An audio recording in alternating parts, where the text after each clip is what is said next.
I've activated the camera on the Droid 2 so you can see how easy it is to take a photo. You just long press the camera shutter button and it will automatically load the camera. Press the button halfway to focus on your subject. Press it all the way to take the photo. And one thing you got to watch out for is that the lens is quite close to the top of the phone, so it's easy to get your finger in the way there, you can see. Pulling up GPS information, so it'll give us a rough idea of where we're located, and mention the town inside the photos. I'm going to switch to video mode here. We'll shoot a quick video. This records DVD quality. This is 720 by 480 pixels, so it's not HD. So we'll move around a little bit just so you can see that it works. It's a decent quality video, just like I said, not HD. Then we can play it back.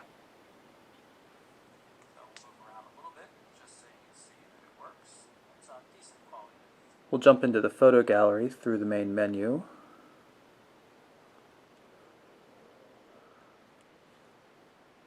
You'll see it nicely organizes everything, works in landscape and portrait mode.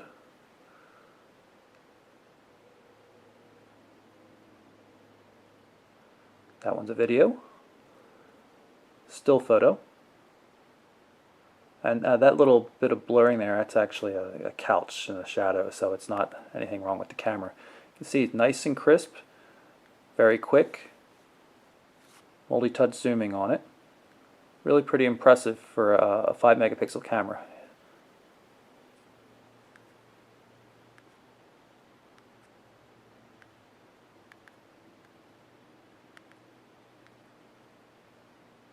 Of course, you always have options for uploading, sharing through email accounts and things like that.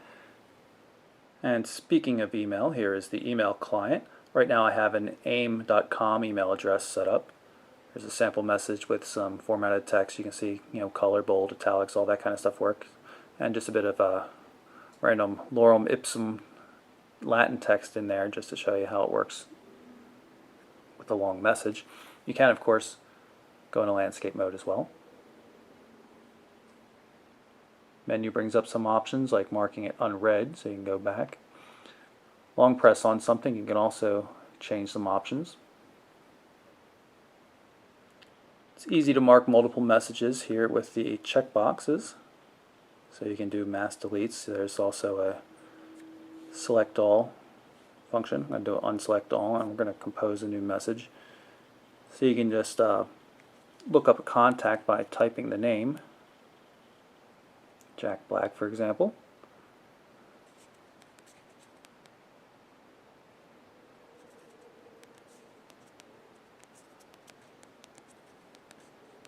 It's worth noting that you can configure all sorts of accounts, basically any kind of POP or IMAP account, as well as Exchange can be configured in this, and you can have multiple accounts in the email system. Gmail accounts have their own separate client though, as we've seen. You might have noticed that whenever I tap on the screen, you see that little exploding box there. That allows you to position the cursor. It's really difficult to use, however. So I've got the beginning a test. I thought I had it. It's just difficult to control. I'm holding down the shift key now to select. So you'll see if I tap here, grab it, hold shift, I can select this bit of text. And now if I can manage to long press on it accurately, which I have not,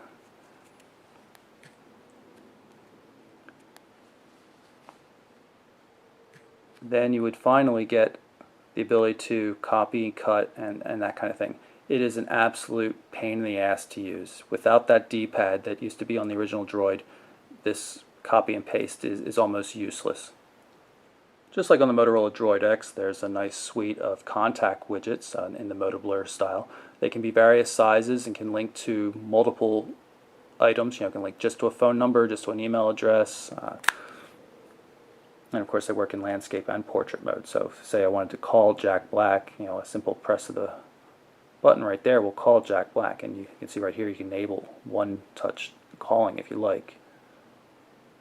So here it places the call to Jack, but we're going to end that.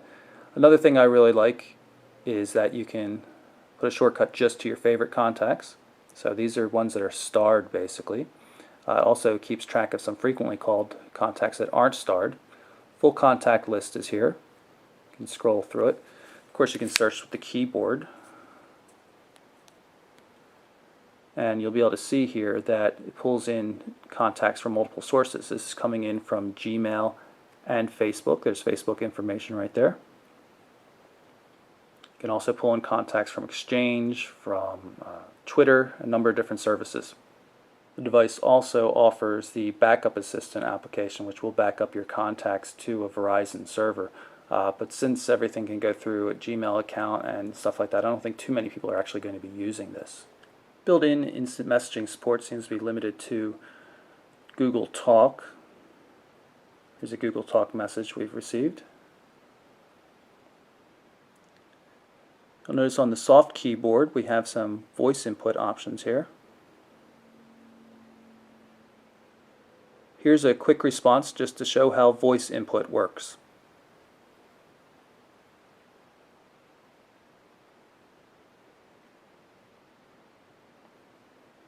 Pretty accurate. You can say it says here's a quick response to show out instead of how voice input works.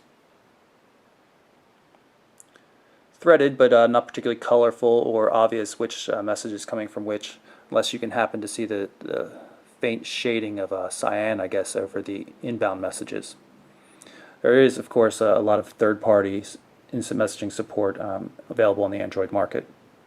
You'll notice that Skype Mobile is built in. Verizon supports Skype over its network now. But we're going to take a look at the social networking application. This shows combined view of all the social networking systems that you're signed into, in this case Facebook and Twitter. We don't have a MySpace account set up right now. You can filter by service, so show just Facebook updates or just Twitter updates. Retweet, favorite options.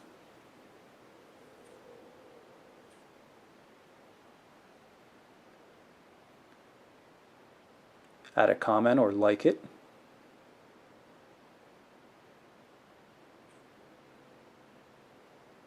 And of course you can always add your own status, and you can have that set to go to all of the services or just one of the services. You take a look up in the notification area here, you can see we've got a new voicemail. This will pull up the visual voicemail application.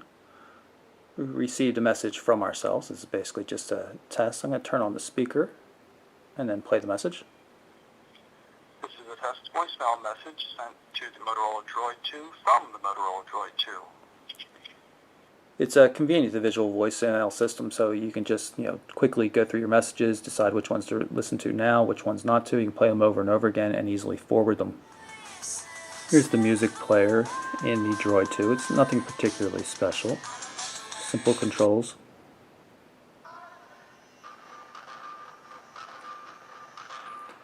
Everything's organized by artist, album, and of course songs and playlists. You can always get back easily to the now playing system, but there's no connected features like we saw on the Click XT or anything really fancy like that. You will notice that you have access to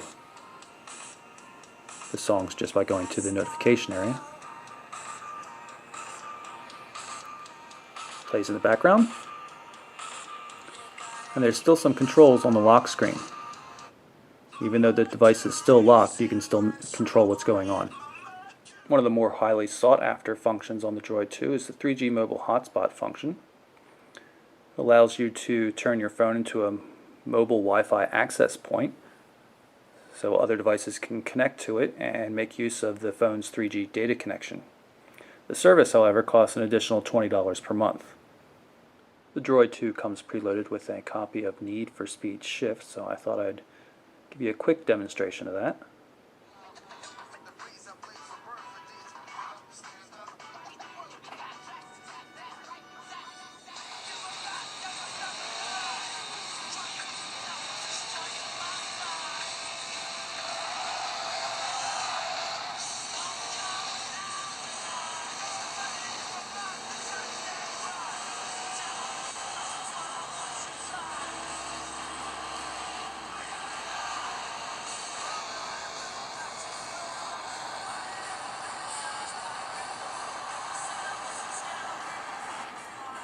I'm in the application area of the settings. You can see that it allows apps from unknown sources, meaning non-market applications. This is something you don't find on the AT&T devices. I'm going to show you some of the new Froyo updates.